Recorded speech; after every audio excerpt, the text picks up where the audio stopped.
Everyone, welcome back to another Star Wars Galaxy of Heroes video with Fat Phil. And in this video, we're going to talk about Jabba, we're going to talk about Grand Inquisitor, we're going to talk about what I think you should be doing, and give you some general advice on when I think these characters should be farmed. So strap yourselves in. Before we get into all that, please hit that subscribe button for the channel, leave a like, leave a comment, and if you're really interested, I did start a Discord server. The link is in my channel description. Just something for you guys to kind of throw some ideas out there for YouTube video suggestions. Just ask some general knowledge questions in case you guys need help. I'll try and check it, every now and then. I won't say I'll be on it every minute of every day, but make sure that I kind of interact with you guys outside of just the YouTube comment section. All right, so Jabba, Grand Inquisitor. Newer players, these are both options that you need to keep in the back of your head. Their farms are going to be extremely difficult right now for you to do. There's going to be a lot that I think, unfortunately, you're just going to have to put on the back burner because I think these two characters are going to be the next big thing, right? I mean, they are the big thing now, but I think back to, before the Galactic Republic TB was released, right? Before like Geonosis territory battles became a thing, we started getting these Galactic Republic characters, right? Separatist characters. So I think this is kind of, these characters are preparing us for the next territory battle coming down the road because it's set in the time between Revenge of the Sith and A New Hope where crime is big, right? Jabba and Inquisitors exist. So I think these are things that we can't afford to ignore. Now, if I'm just going to give like basic general when to farm these, I would say if you're like in the newer stages of the game, right, you've got a GL, you don't even have a GL yet. If you were following along in like the farming guide that I put out not too long ago, Jabba is actually going to take the place of Jedi Master Kenobi. I think that Jabba should be that third galactic legend you get after Jedi Master Luke, and that just is because 3 of the Jedi Master Luke characters are required for Jabba as well, so you'll kind of work on those recs before you even begin your Jabba farm. So that would just be my advice there. Now, Grand Inquisitor, he's a little bit different. I think he was going to have to, unfortunately, take the place of, like, General Skywalker or, slot him, like, right after Jabba, right? Like, he's kind of going to be in this weird place of whenever you feel like you need to fit him in, if you're a newer player, right? That Jabba's a better character, so I personally would think that you would just want to get Jabba if you're going to make this big of an investment.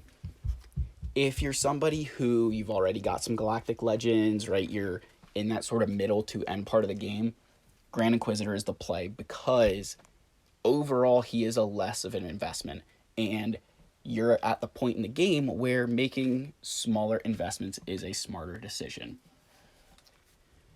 So for me, personally, I'm farming Lord Vader right now, based on, building my Bad Batch, and then I'll build up Embo for Lord Vader.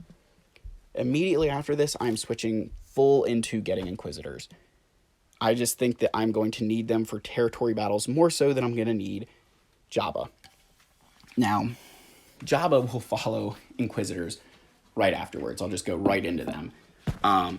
But the other reason is because so Fifth Brother is a 10 energy node comparative to Chrysanthemum, who is a 16 energy node, right?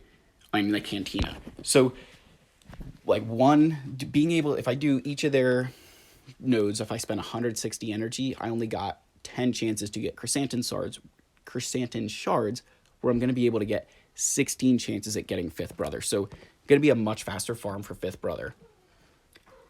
The other thing here is that all of the rest of these hard node characters, I think only Eighth Brother, right, is an 80, is a 16 energy node, and the rest of them are 12s. And 12 energy hard nodes are amazing. And here's why I say that. I can do a 25 crystal refresh on, Second Sister's hard nodes, and I'll spend 120 energy comparative to a 20 energy hard node where I do 5 attempts and I've spent 100 energy. So for 20 more energy, I'm getting double the amount of attempts on that node. So these 60 energy nodes are amazing. And I think that for Inquisitors, that's going to only speed their farm up more. As far as future potential, Jabba can already beat every GL except Lord Vader, right? He's wiping the floor with Jedi Master Kenobi. He's beating all the rest of the GLs except for Lord Vader. Now, we haven't seen Lord Vader without this Datacron, right? That, you know, he can spam the cooldown, so we don't know if that'll change afterwards. And we also haven't seen Jabba without the Skiff Guard Lando Datacron, so I think once Datacrons, you know, for these sets disappear, we'll get a much more accurate picture into what these characters actually are like. But I have a feeling that Lord Vader will be able to handle Jabba. Now, Inquisitors they're not the greatest right now. They can beat General Skywalker, but they really are not fantastic, right? Like, they definitely are lackluster comparative to the investment you're putting in them. However, we know that they're gonna get Reva, right? We know they're gonna get Reva, and let me click back into this guy here. We know there's a lot of rumors going around that the next Conquest exclusive is Grand Inquisitor's ship. If that's the case, you now, like, he's going to be even more important because there's no way that ship isn't going to be good, right? Like, there's just no way that ship won't be good. So, you're going to get, like, the bonus of, you know, you've got Grand Inquisitor, boom, you're going to get a ship in Conquest. Then, in the new territory battle, we know Reva is an exclusive character drop like Coyote Mundi, Wat Tambor, and you're going to need Inquisitors for that. So, Reva has the potential to take this team and make them even better, right? We don't know if anything is coming in the horizon for Jabba.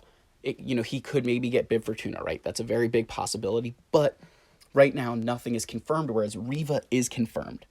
So as someone who, you know, tries to encourage you guys to get the most out of your farms, to be efficient, and to think about the future, I think Grand Inquisitor's future is a lot brighter than Jabba the Hutt's. I just feel that there's going to be more counters coming out for Jabba as he's in the game longer, where Inquisitors, we already really don't like them, so they can only get better, right? That's just my personal opinion.